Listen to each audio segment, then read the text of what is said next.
Bonsoir Jacob Cohen. Bonsoir.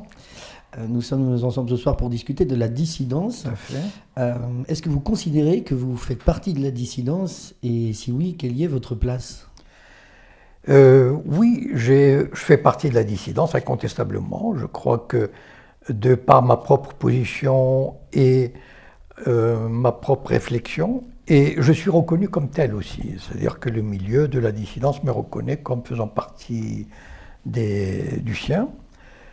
Et ma place est celle d'un intellectuel qui réfléchit, qui propose des analyses dans mon domaine, parce que le monde de la dissidence est vaste et chacun a ses domaines de réflexion et d'analyse. Mais je fais partie incontestablement de cette mouvance, si on peut dire. Et comment y êtes-vous arrivé? Par des rencontres Non, d'abord par mes écrits, c'est-à-dire surtout le Printemps des Sayanim, donc la description de l'action du Mossad en France qui recrute des juifs sionistes pour travailler pour lui. Et donc par la suite, à un moment donné, on m'a demandé de faire des conférences. J'ai élargi autant sur le plan territorial, c'est-à-dire j'ai fait des vidéos, puis des conférences en France, puis au Maroc, en Algérie, au Liban, etc. Et par toute cette réflexion qui s'est développée, qui s'est élargie sur la description de la société en France, sur la place des musulmans par exemple, la place de l'islam, sur l'action des sionistes ici, sur le conflit israélo-palestinien. Donc tout ça, toutes ces actions ont fini par m'amener à occuper ma place dans la dissidence, une petite place, voilà, une petite place d'intellectuel. Qu'est-ce que la dissidence?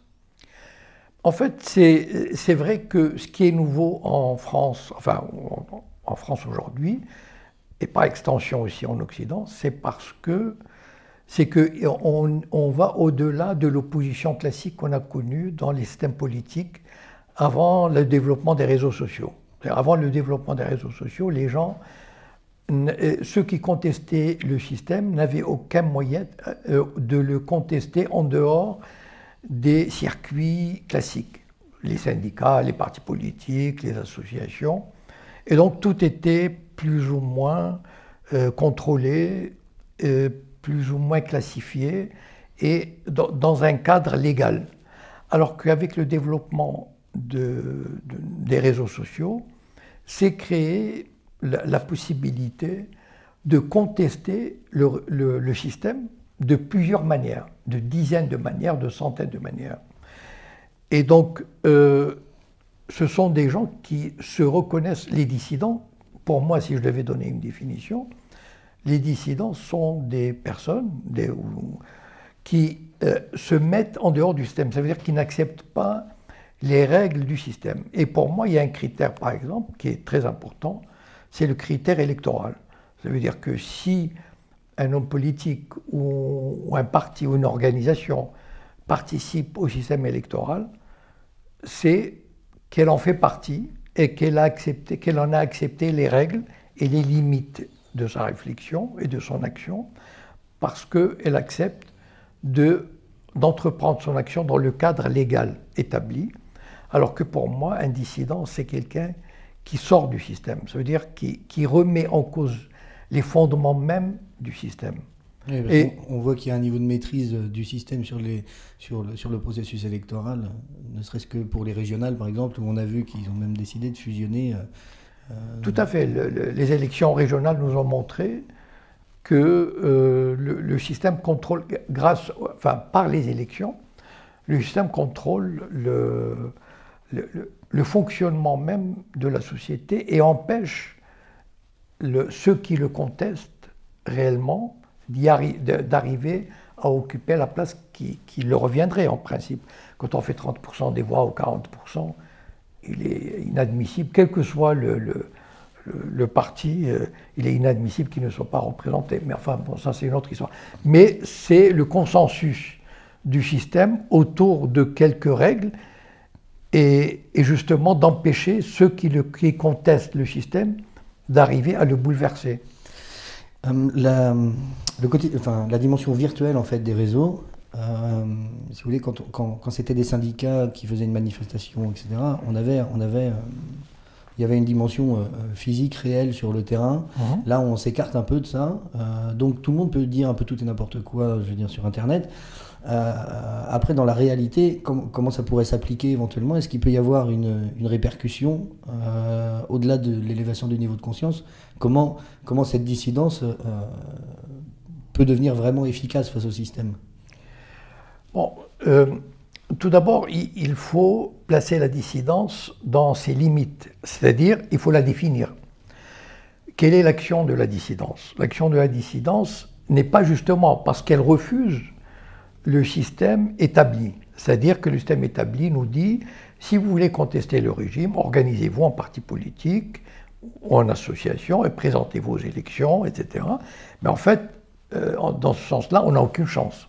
On l'a bien vu, il n'y a aucune chance. Donc, en fait, la dissidence dit, moi je conteste le système, mais il y a plusieurs manières, il y a une centaine de manières de contester le système. C'est la richesse de la dissidence. On n'est pas sous les ordres d'un homme politique, comme je citerai par exemple Dupont-Aignan, pour lequel j'ai beaucoup d'estime, mais en même temps il rentre dans le système. Et un dissident, il peut le faire au niveau de la religion, de la monarchie, des immigrés, de façon ludique, par exemple, et amusante, comme celui qui fait « je ne suis pas content », Greg quelque chose, ou bien le débrancheur, etc. Donc en fait, c'est ça la richesse de la dissidence, c'est qu'elle prend de multiples formes, de multiples facettes d'analyse du système et de déconsidérer le système, démystifier le système et démonter les mécanismes du système. Quels sont les moyens du système pour empêcher justement ces démarches-là et dans quelle proportion c'est dangereux pour le système? C'est-à-dire que le système n'avait pas prévu les réseaux sociaux. Les réseaux sociaux étaient une expression de liberté et donc au départ c'était quelque chose de formidable et le système se rend compte qu'il y a énormément de possibilités qui s'offrent aux contestataires. Je vous donne un exemple très simple. Avant les réseaux sociaux, ma voix, j'aurais pu toucher 10 personnes. Alors, je sais, parce que j'avais quelques amis à qui je disais exactement la même chose qu'aujourd'hui. Avec les réseaux sociaux, je peux toucher 50 000, 100 000 personnes, 200 000 personnes. Et c'est ça le changement quantitatif et qualitatif extraordinaire. Et ça, le système ne l'avait pas prévu. Il est probable que le 11 septembre, si le système avait été développé à l'époque, je crois qu'il ne l'aurait pas fait comme ils l'ont réalisé. Parce qu'ils pensaient que de toutes les façons, personne ne va le contester. Donc en fait, le système, il a tout un arsenal juridique, judiciaire, policier, pour contrôler l'action contestataire des gens. Par exemple, interdit si on veut manifester, il faut déclarer la manifestation, etc. Enfin, tout est fait pour contrôler. Le parcours. Mais avec les réseaux sociaux, c'est difficile, parce qu'il y a la liberté qui est fondamentale. Mais le système peut créer des garde-fous. Par exemple, il peut dire, voilà, les vidéos qui parlent de haine, il faut les interdire, d'antisémitisme, etc. Or, c'est lui qui définit, c'est le système qui définit le niveau de la haine. Quand Philippe Tesson dit « ce sont les musulmans qui amènent la merde en France », ça passe, parce que c'est contre les musulmans. Mais dites la même chose, remplacez musulmans par juifs, et dites « ce sont les juifs qui amènent la merde en France », vous allez voir ce qui va vous arriver. Donc en fait, et l'exemple extraordinaire, c'est Snowden. Je veux dire, quelqu'un qui met à nu le fonctionnement du système, c'est-à-dire les violations des droits de l'homme par le système. Donc en fait, on devrait lui féliciter, on devrait lui donner le prix Sakharov, enfin de toutes sortes de choses. Non, au contraire, il est poursuivi et il ne peut pas trouver d'asile politique nulle part. Donc il est obligé de se cacher dans... non, Snowden, c'est celui qui est en Russie. C'est Assange qui se cache dans une ambassade à Londres. Donc en fait, le système, on voit bien ses limites, et donc, et à contrario, on voit la force des contestataires, des dissidents, qui mettent à nu les lacunes du système et ses méthodes. Qu'est-ce qui peut arriver de pire au système alors? Un renversement d'opinion, une rébellion, une révolte? Non, je crois que, personnellement, je crois que le système, il a d'excellents atouts. Comme dans un jeu de poker, lui, il a toujours une quinte floche. Voilà. Pourquoi? Parce que d'abord, le système détient 90% des médias officiels, c'est-à-dire les télés, les radios, les journaux. Il ne faut pas oublier que le système en France, par exemple, il finance tous les journaux. 25% du budget de tous les journaux provient de l'aide de l'État. Même l'humanité, même le monde diplomatique, etc. Tous les médias sont contrôlés par des banquiers, enfin les télévisions, etc. Et puis, il a la justice, il a la police. Ça veut dire que Alain Soral est convoqué pratiquement tous les jours par la justice pour n'importe quelle expression qu'il peut utiliser, comme des données. Donc, quand le système veut contrer quelqu'un, il a énormément de pouvoir. Et je ne crois pas, moi personnellement, je ne crois pas qu'on puisse assister à un renversement de l'opinion publique tel qu'il puisse remettre en question la force du système. C'est-à-dire, on peut toucher, mettons, 10%, 15%, mais sans plus. Tout à l'heure, j'ai regardé une vidéo faite par ER sur la sortie de Star Wars. Bon, il est allé, le journaliste Vincent est allé interviewer des jeunes, enfin des jeunes, c'était pas des jeunes, des adolescents, c'était quand même des jeunes adultes qui ont entre 20 et 30 ans, qui faisaient des heures de queue pour aller voir Star Wars. Enfin, mais la plupart étaient complètement embrigadés, fascinés par l'Amérique. Quand il leur demandait est-ce qu'il y a un empire qui domine, personne ne trouvait, etc. C'est dire si vraiment le niveau de conditionnement. Non, ah oui, non, mais la majorité de la population est conditionnée. Il n'y a pas de contestation possible. Donc je ne crois pas en un renversement.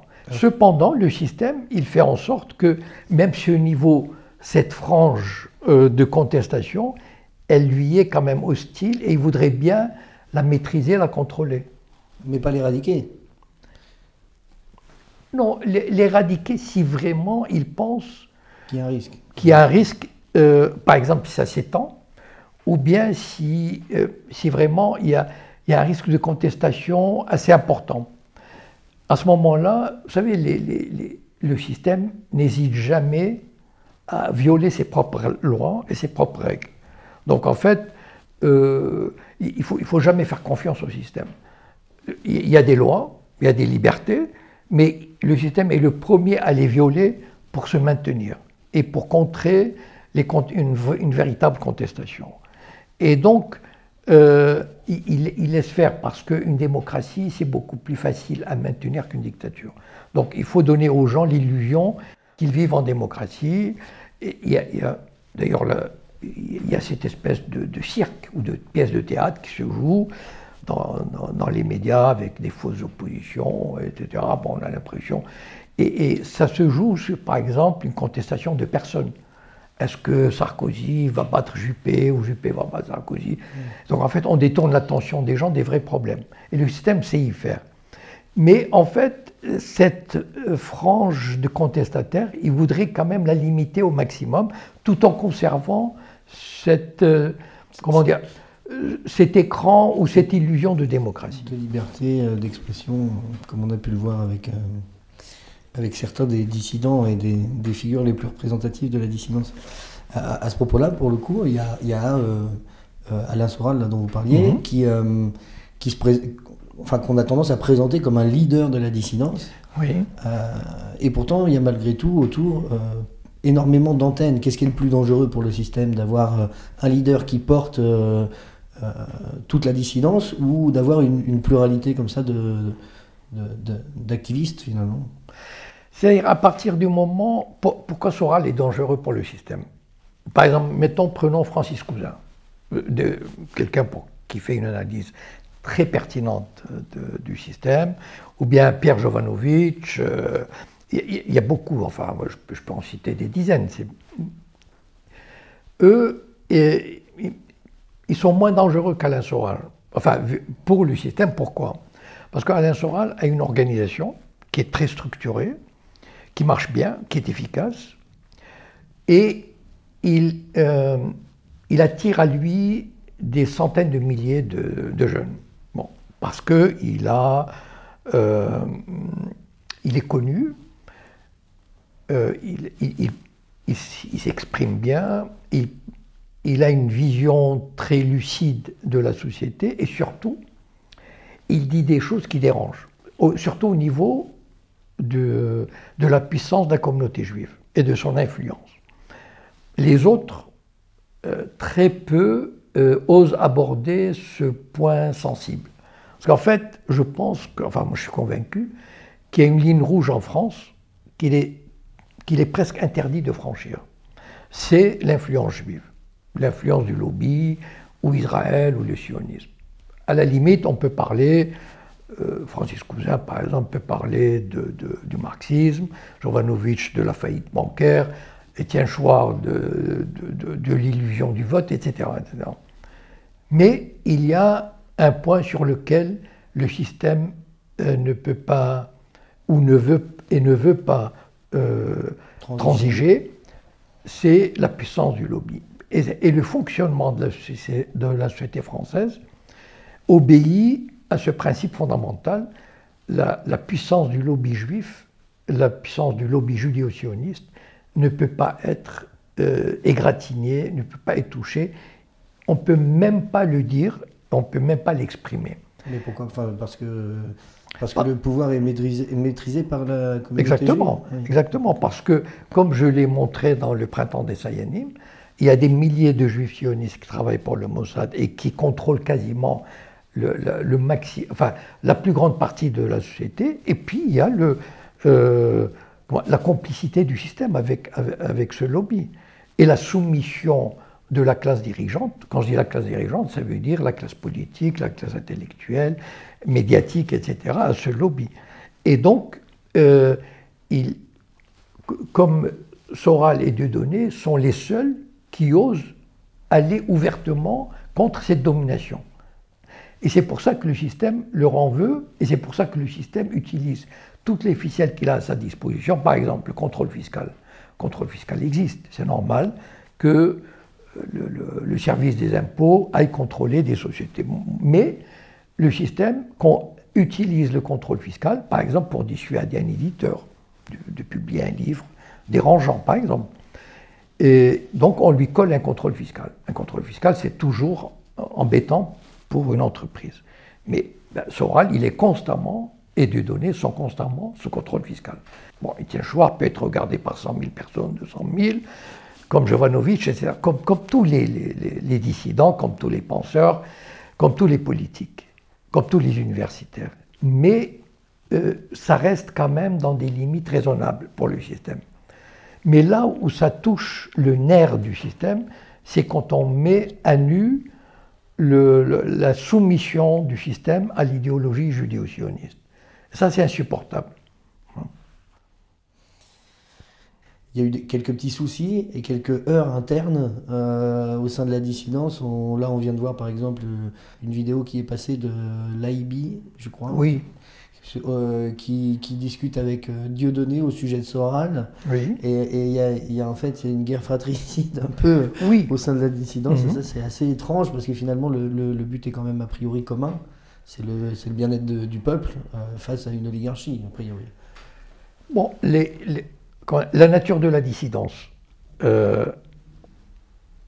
est d'être diverse et multiple. Pourquoi? Parce que cette dissidence n'existe que parce qu'il y a des réseaux sociaux, parce que n'importe qui peut faire une vidéo et qui peut être vue par 10 000, 100 000 fois. Et donc en fait, c'est ça la force de la dissidence. Et c'est ce qui fait sa particularité, sa spécificité, c'est qu'il est divers et multiple. Moi je connais par exemple un mec qui habite à Londres, parce qu'on le voit dans sa voiture avec le volant à droite, il fait toujours ses vidéos derrière son volant à droite.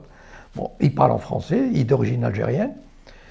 Ben, voilà, pour moi, c'est un dissident, c'est-à-dire c'est quelqu'un qui fait partie de ce monde divers et énorme. Il fait partie de la dissidence parce qu'il poste sa vidéo. Donc en fait, la nature de la dissidence ne peut être que multiple et diverse. Et donc ça crée énormément de points divergents. Et ces dissidences, elles ne portent pas que sur la politique. Elles peuvent porter sur l'immigration, sur la religion, sur le catholicisme par exemple, sur la remigration, ou bien des analyses très, très rigolotes, par exemple comme le débrancheur qui refait l'histoire. Et donc cette multiplicité des visages de la dissidence entraîne nécessairement des conflits, enfin des conflits, c'est-à-dire des oppositions. Des divergences de point de vue au moins. Des divergences de point de vue, évidemment. Par exemple, personnellement, enfin je veux dire, je peux très bien aimer Étienne Chouard, mais je peux considérer que son discours est un peu peut-être reste théorique, etc. On peut avoir. Mais parfois, comme vous avez dit, ça peut aller au-delà des divergences d'opinion et atteindre des conflits d'ego, et même des conflits personnels très aigus, comme ce fameux Salim Laibi qui, pour des raisons X ou Y, bon, il est entré en conflit avec Dieudonné et Alain Soral, et il a même, ce que je trouve complètement puéril et stupide, c'est qu'il a même écrit un livre sur le système Soral ou Dieudonné, enfin non. Le système Soral. Le système Soral. Ben, je trouve qu'il aurait mieux fait d'écrire un livre sur Bernard-Henri Lévy, qui est notre ennemi commun, qui a une puissance terrifiante de dénigrement, qui est l'allié du Mossad, d'Israël, de la CIA, qui est un pion important de l'Empire. Au lieu de ça, il va écrire un livre sur Soral et il va démonter, soi-disant, son système, etc. Il va faire des vidéos, mais il est financé par qui? Enfin, je sais bien qu'il n'est peut-être pas financé par qui que ce soit. Mais quand ça atteint ce degré-là, bon, oui, ça reste de la bêtise, là, pour le coup. Pour moi, c'est de la puérilité, de la connerie. En fait, c'est vouloir être calife à la place du calife. Parce que voilà, parce qu'en fait, c'est ça aussi le problème. C'est que c'est vrai que Soral occupe une place à part. Pourquoi il occupe une place à part? Parce qu'il a une organisation. Oui. Et il a une autorité naturelle qui fait qu'il est respecté, enfin, par ceux qui le suivent. Et donc, il y a d'autres qui n'arrivent pas ou qui voudraient prendre leur place et qui n'y arrivent pas. Et donc, bien sûr, il y a des problèmes personnels dans ce cas-là. Est-ce que la dissidence n'a pas finalement qu'un rôle de rétablissement de rapport de force avec le pouvoir et finalement pas vraiment de but de le renverser, quoi. Bon, personnellement, je ne crois pas et je n'ai jamais cru, je ne croirai jamais que la dissidence peut renverser le pouvoir.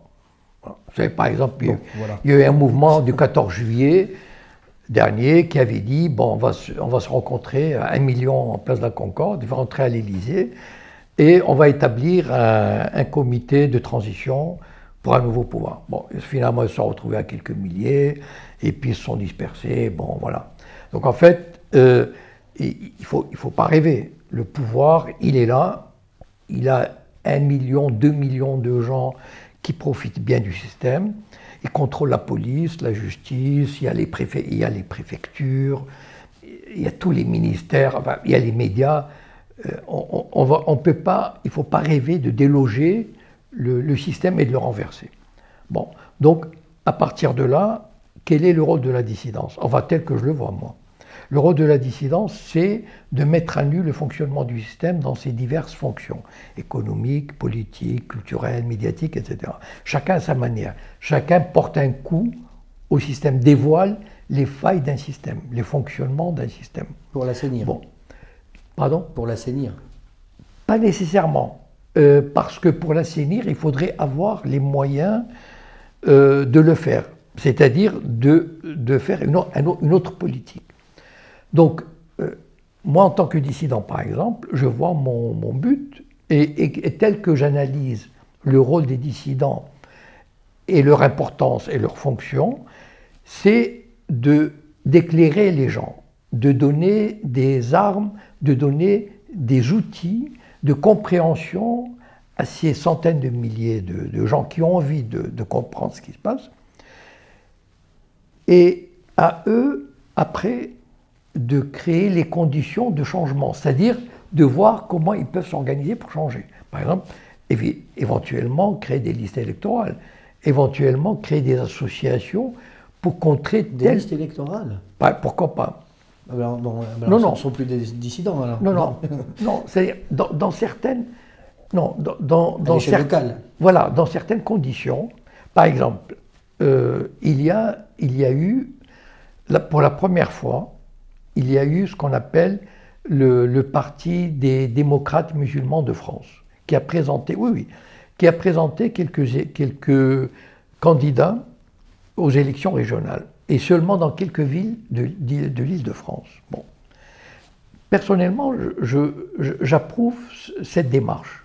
Pourquoi? Parce que, évidemment, ils ne sont présentés pas pour recevoir des subventions, ils ne sont présentés pas pour participer en tant que tels à un futur conseil régional, c'est sûr, mais pour se compter et pour créer une dynamique d'organisation des musulmans contre le système et pour défendre leurs droits en tant que musulmans. Et ça, moi, je l'ai déclaré dans une conférence à Marseille.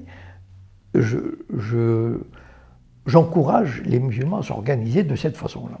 Et donc, ça peut être aussi une liste électorale, mais locale, pour créer les conditions d'organisation et de solidarité. Et donc, pour revenir à l'action de la dissidence, c'est de donner des outils de réflexion, d'action, etc., et aux autres, à ceux qui ont envie de s'organiser, de le faire. Il y a beaucoup de gens qui sont... Par exemple, Étienne Chouard organise des comités pour écrire la Constitution.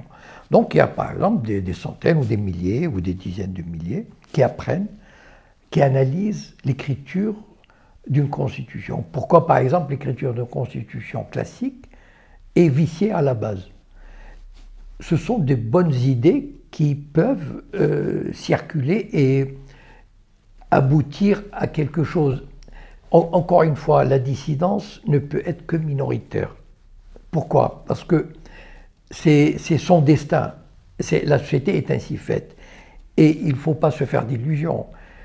Si la dissidence devait déborder au-delà d'un certain seuil, le système saura réagir. Voilà. Il saura trouver...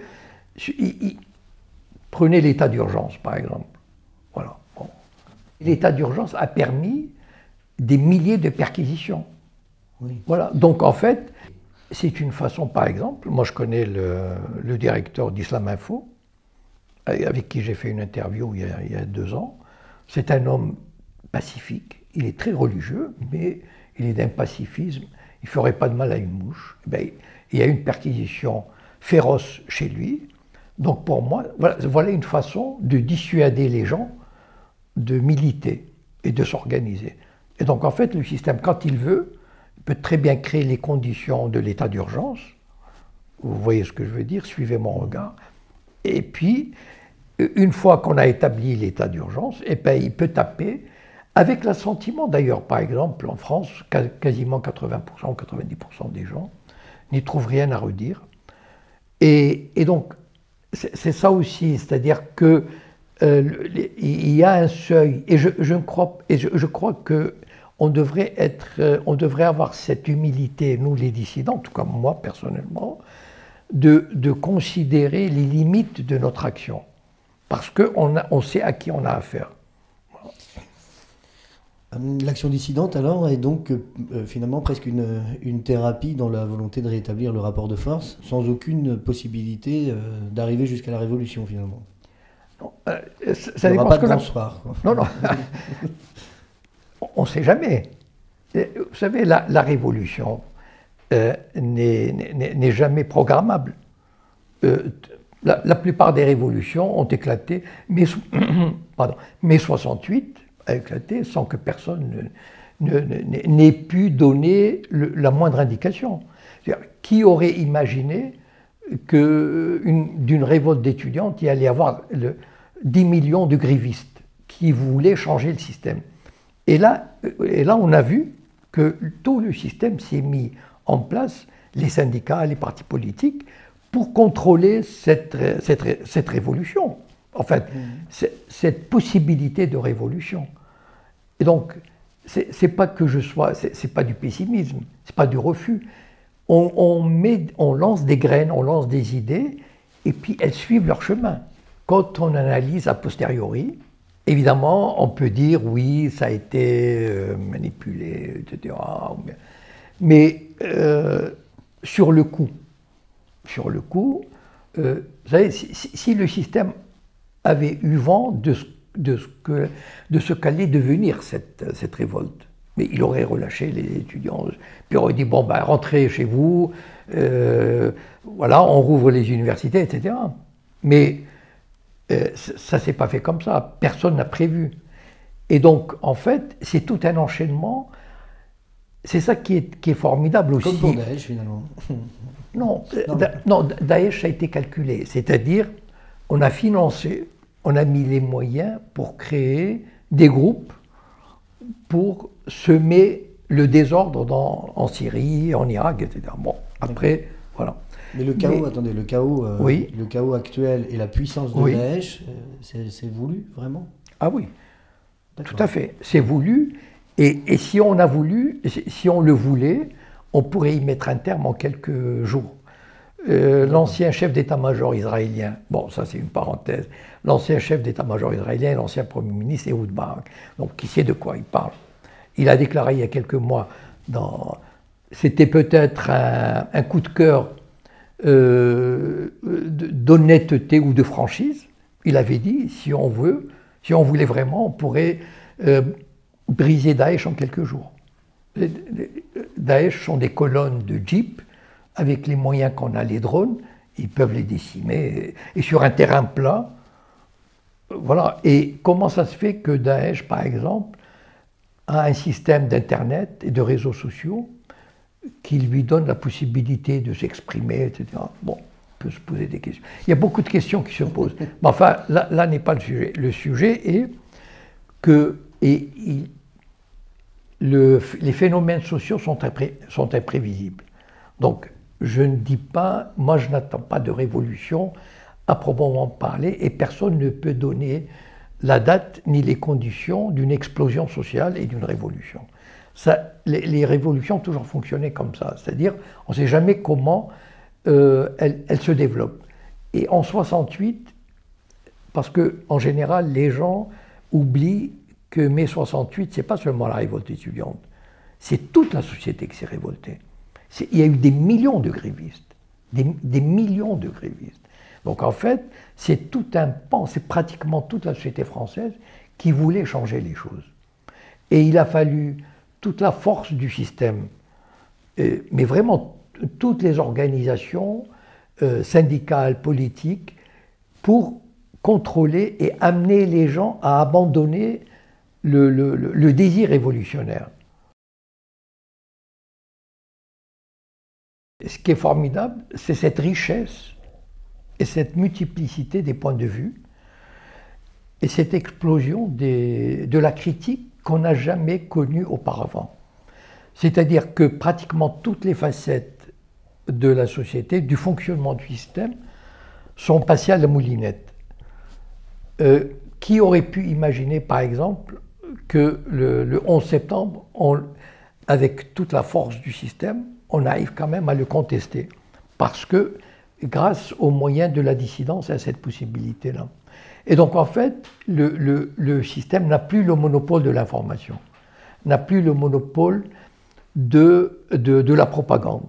Et c'est ça la force de la dissidence. Et parce qu'il ne faut pas oublier une chose, c'est que la dissidence n'a pas qu'une facette, elle a ses multiples facettes. Et c'est ça qui est extraordinaire. Et même des facettes d'une drôlerie et d'une pertinence et d'une spontanéité formidable. Et c'est ça ce qui est propre à cette forme d'opposition que l'on connaît aujourd'hui et qu'on appelle la dissidence, et qui vraiment, comment dire, une espèce d'épanouissement, enfin, à la limite de spontanéisme. À l'époque des années 70, les marxistes, enfin les trotskistes étaient contre tout ce qui est spontanéisme. C'est-à-dire, ils voulaient que tout soit organisé, contrôlé, etc. Et là, tout d'un coup, c'est-à-dire que nous avons cette possibilité, chacun à sa manière, d'exprimer le ras-le-bol, d'analyser le système, de le contrer, de proposer des solutions aussi. Tout n'est pas, ça ne reste pas dans le phénomène idéal. On peut proposer des solutions. Il y a des gens qui s'organisent pour faire des choses ensemble. D'ailleurs, je crois que vous partez bientôt au Moyen-Orient pour un soutien à la Palestine. Tout à fait, oui. Donc vous faites vraiment partie de la dissidence et des gens qui s'organisent pour... Je fais partie aussi de la dissidence internationale pour contrer la domination américano-sioniste sur le monde. Eh bien, si vous voulez, on en parle une prochaine fois. Et pourquoi pas. C'est parti.